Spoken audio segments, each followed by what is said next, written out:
अस्सलाम वालेकुम जी।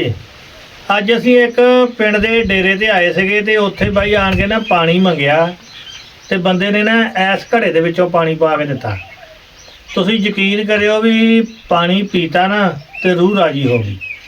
ਇਹ ਸਾਡੇ ਪੰਜਾਬ ਦਾ ਕਲਚਰ ਆ, ਇਹ ਸਾਡੇ ਪੰਜਾਬ ਦੀ ਬੜੀ ਚੰਗੀ ਸ਼ੈ ਸੀ। ਇਹ ਸਾਡੇ ਘਰਾਂ ਦੇ ਵਿੱਚ ਸਾਡੇ ਪੰਜਾਬ ਦੀਆਂ ਪੁਰਾਣੀਆਂ ਫਰਿੱਜਾਂ ਸੀ। ਇਹ ਹੁਣ ਅਸੀਂ ਇਹਨਾਂ ਨੂੰ ਘਰਾਂ ਦੇ ਵਿੱਚੋਂ ਕੱਢ ਦਿੱਤਾ। ਇਹ ਸਿਰਫ ਡੇਰਿਆਂ ਤੱਕ ਮਹਦੂਦ ਰਹਿ ਗਈਆਂ ਤੇ ਹੁਣ ਘਰਾਂ ਦੇ ਵਿੱਚ ਆ ਗਈਆਂ ਫਰਿੱਜਾਂ। ਠੰਡੇ ਪਾਣੀ ਭੱਜ ਕੇ ਨਿਆਣਾ ਜਾ ਕੇ ਬੋਤਲ ਨੂੰ ਮੂੰਹ ਲਾਇਆ ਹੁੰਦਾ, ਹਰ ਬੰਦਾ ਫਰਿੱਜ ਨੂੰ ਚੁੰਬੜਿਆ ਹੁੰਦਾ ਠੰਡਾ ਪਾਣੀ।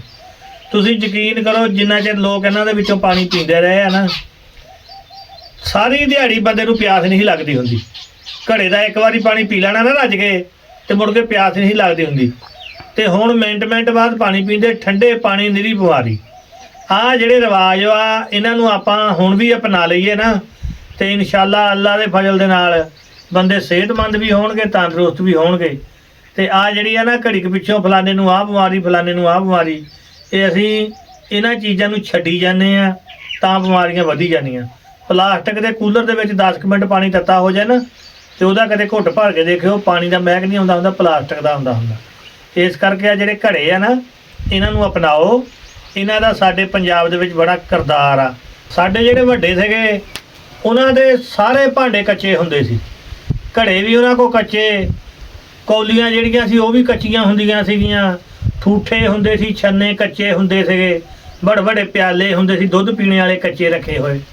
ਤੇ ਉਹ ਦੇਖ ਲਓ ਕਿੰਨੀਆਂ ਉਹਨਾਂ ਦੀਆਂ ਉਮਰਾਂ ਸੀ ਮਾਸ਼ਾਅੱਲਾ। ਤੇ ਕਦੀ ਕਿਸੇ ਨੇ ਕਿਹਾ ਸੀ ਮੇਰਾ ਗਲ ਖਰਾਬ ਹੋ ਗਿਆ? ਆ ਹੁਣ ਦੇਖ ਲਓ ਆਮ ਹੀ ਨਿਆਣਿਆਂ ਦੇ ਠੰਡੇ ਪਾਣੀ ਪੀ ਕੇ ਗਲ ਖਰਾਬ ਆ। ਸਾਡੇ ਪਿੰਡ 40-45 ਜਣੇ ਗੋਲੇ ਵੇਚਣ ਡਏ ਆ, ਉਹਨਾਂ ਨੂੰ ਮਾਰ ਨਹੀਂ ਆਉਂਦਾ। ਬਰਫ਼ ਦੇ ਗੋਲੇ ਖਾਈ ਜਾਂਦੇ, ਘੜੇ 'ਚ ਪਾਣੀ ਕਿਸੇ ਨੇ ਸਵਾਹ ਪੀਣਾ। ਇੱਥੇ ਨਾਲੇ ਕੱਚੇ ਭਾਂਡੇ ਨੂੰ ਇਸਤੇਮਾਲ ਕਰਨਾ ਭਾਈ ਜੀ, ਇਹ ਤਾਂ ਸਾਡੇ ਸਰਕਾਰ ਦਾ ਵੀ ਫਰਮਾਨ ਆ ਵੀ ਮਿੱਟੀ ਦੇ ਬਰਤਨ ਨੂੰ ਇਸਤੇਮਾਲ ਕਰੋ। ਤੇ ਅਸੀਂ ਦੇਖ ਲਓ ਇਹਨਾਂ ਵਿਰਸਿਆਂ ਨੂੰ, ਇਹਨਾਂ ਗੱਲਾਂ ਨੂੰ ਛੱਡਦੇ ਜਾਂਦੇ ਆ। ਤੁਸੀਂ ਯਕੀਨ ਕਰਿਓ ਘੜੇ 'ਚ ਪਾਣੀ ਪੀਤਾ ਠੰਡਾ ਤੇ ਬੜਾ ਮਜ਼ਾ ਆਇਆ। ਬਹੁਤ ਸ਼ੁਕਰੀਆ ਜੀ।